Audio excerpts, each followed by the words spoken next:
ओम नमः शिवाय। शिवजी सदा सहाय। ओम नमः शिवाय। गुरुजी सदा सहाय। जय गुरुजी। शुक्राना गुरुजी। अनंत कोटि कोटि शुक्राना गुरु पिता। सभी संगत को जय गुरुजी। संगत जी, शिवपुराण शतरुद्र संहिता का पाठ चल रहा है। 33 अध्याय से लेके 38 अध्याय तक। बहुत ध्यान से सभी संगत सुनेगी और शुक्राना जरूर करेगी। किरात अवतार के प्रसंग में मूक नामक दैत्य का शूकर रूप धारण करके अर्जुन के पास आना, शिवजी का किरात वेश में प्रकट होना और अर्जुन तथा किरात वेशधारी शिव द्वारा उस दैत्य का वध। नंदीश्वर कहते हैं कि मुनि तदंतर अर्जुन व्यास जी के उपदेशानुसार विधि पूर्वक स्नान तथा न्यास आदि करके परम भक्ति के साथ शिवजी का ध्यान करने लगे। उस समय वे सब एक श्रेष्ठ मुनि की भांति एक ही पैर के बल खड़े हो सूर्य की ओर एकाग्र दृष्टि करके खड़े खड़े मंत्र जप कर रहे थे। इस प्रकार वे परम प्रेम पूर्वक मन ही मन शिव जी का स्मरण करके शंभु के सर्वोकृत पंचाक्षर मंत्र का जप करते हुए घोर तप करने लगे। उस तप का ऐसा उत्कृष्ट तेज प्रकट हुआ जिससे देवगण विस्मित हो गए। पुनः वे शिवजी के पास गए और समाहित चित्त से बोले। देवताओं ने कहा कि सर्वेश्वर, एक मनुष्य आपके लिए तपस्या में निरत है। प्रभु, वह व्यक्ति जो कुछ चाहता है उसे आप क्यों नहीं देते? नंदीश्वर की कहते हैं कि मुनि यूँ कहकर देवताओं ने अपने अनेक प्रकार से उसकी स्तुति की और फिर उनके चरणों को और दृष्टि लगाकर विनम्र भाव से खड़े हो गए। तब उदार बुद्धि तथा प्रसन्नता पूर्वक महाप्रभु शिव जी उस वचन को सुनकर हटा पड़े और देवताओं से इस प्रकार बोले। शिव जी ने कहा, देवताओं, अब तुम लोग अपने स्थान को लौट जाओ। मैं सब तरह से तुम लोगों का कार्य संपन्न करूंगा। यह बिल्कुल सत्य है, इसमें संदेह की कोई गुंजाइश नहीं है। नंदीश्वर कहते हैं कि मुनि शंभु के उस वचन को सुनकर दैत्यों को पूर्णतः निश्चय हो गया। तब वे सब अपने स्थान को लौट गए। इसी समय मूक नामक दैत्य शूकर का रूप धारण करके वहां आया।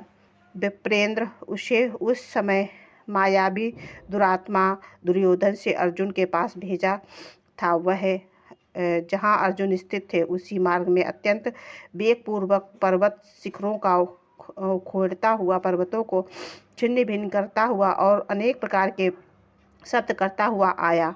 तब अर्जुन की दृष्टि उस मूक नामक असुर पर पड़ी। वे शिव के पदों का स्मरण करके यूँ विचार करने लगे कि अर्जुन ने मन ही मन कहा कि यह कौन है और कहाँ से आया है। यहाँ तो क्रूर कर्मा दिखाई पड़ रहा है कि निश्चय ही यह मेरा अनिष्ट करने के लिए आ रहा है। इसमें तनिक भी संशय नहीं है, क्योंकि इसका दर्शन होने पर अपना मन प्रसन्न हो जाए वह निश्चय ही अपना हितैषी है, और उसके दिखने पर मन व्याकुल हो जाए वह शत्रु ही है।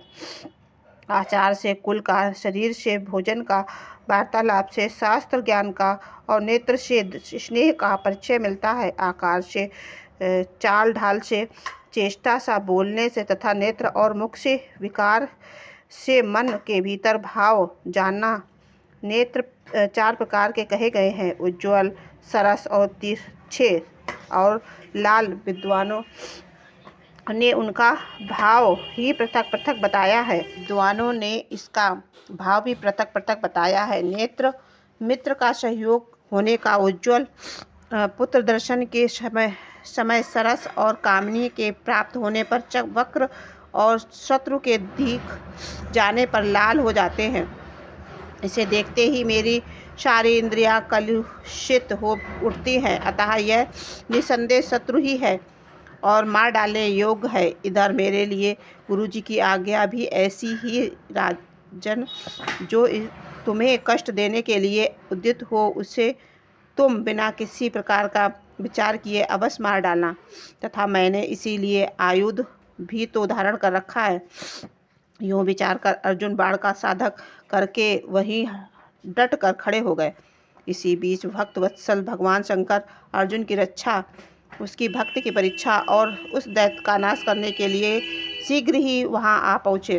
उस समय उसके 7 गणों का यूथ भी था। वे महान, अद्भुत, सुसज्जित भील का रूप धारण किए हुए थे। उसकी कांच बंधी थी और उन्होंने वस्त्र खंडों को ईशान ध्वज बांध रखा था।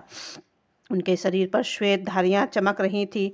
पीठ पर बाणों की भरा एक तरकश बंधा हुआ था। ये स्वयं धनुष बाण धारण किए हुए थे। उनका गढ़ यूथ भी वैसे ही सज्जा से युक्त था। इस प्रकार शिव भील राज बने हुए सेना अध्यक्ष होकर तरह तरह के शब्द करते हुए आगे बढ़े। इतने में सुअर की गुर्राहट और शब्द 10 दिशाओं में गूंज उठा।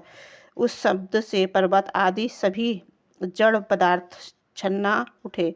तब उस बनेचर के शब्द से घबराकर अर्जुन सोचने लगे, ओह, क्या ये भगवान शिव तो नहीं जो यहाँ शुभ करने के लिए पधारे हैं? क्योंकि मैंने पहले से ही ऐसा सुन रखा था कि श्री कृष्ण और व्यास जी ने भी ऐसा ही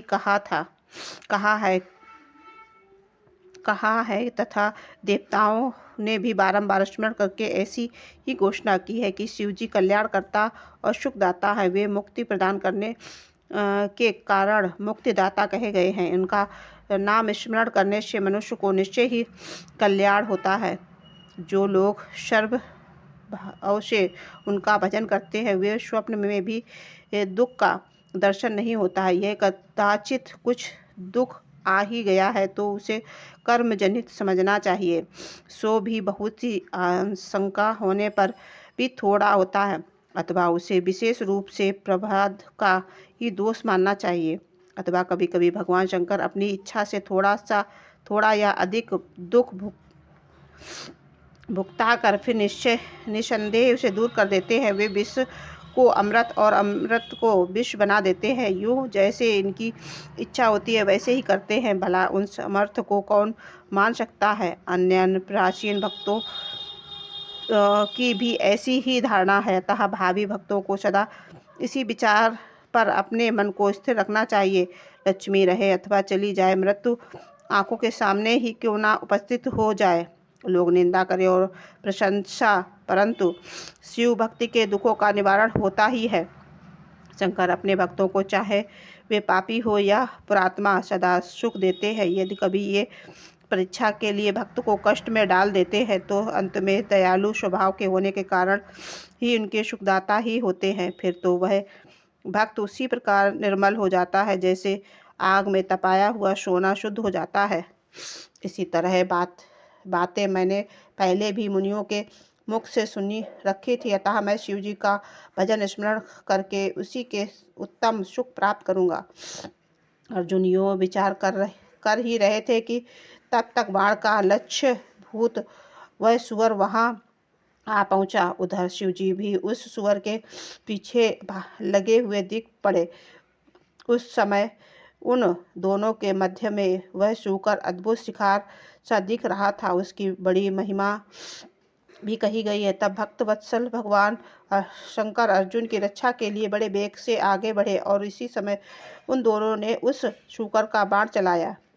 शिव जी के बाण का लक्ष्य उसका पुच्छ भाग था और अर्जुन ने उसके मुख को अपना निशाना बनाया था। शिव जी का बाण उसके पुच्छ भाग से प्रवेश करके मुख के रास्ते निकल गया और शीघ्र ही भूमि में विलीन हो गया तथा अर्जुन का बाण उसके पीछे भाग से निकलकर बगल में ही गिर पड़ा। तब वह शूकर रूपधारी दैत्य उसी क्षण मरकर भूतल पर गिर पड़ा। उस समय देवताओं को महान हर्ष प्राप्त हुआ। उन्होंने पहले तो जय जयकार करते हुए पुष्प की वृष्टि की, फिर वे बारंबार नमस्कार करके स्तुति करने लगे। उस समय उन दोनों ने दैत्यों के उस क्रूर रूप की वो दृष्टिपात किया। उसे देखकर शिव जी का मन संतुष्ट हो गया और अर्जुन को महान सुख प्राप्त हुआ। तत्पश्चात अर्जुन मन ही मन विशेष रूप से सुख का अनुभव करते हुए कहने लगे, ओह, यह श्रेष्ठ दैत्य परम अद्भुत रूप धारण करके मुझे मारने के लिए आया था। परंतु शिव जी ने मेरी रक्षा की है। निसंदेह उन परमेश्वर से आज मेरी बुद्धि को प्रेरित किया है। ऐसा विचार करके अर्जुन ने शिव नाम संकीर्तन किया और फिर बारंबार उनके चरणों में प्रणाम करके उनकी स्तुति की। जय गुरु जी। शुक्राना गुरु। जनंती कोटि कोटि शुक्राना गुरु पिता।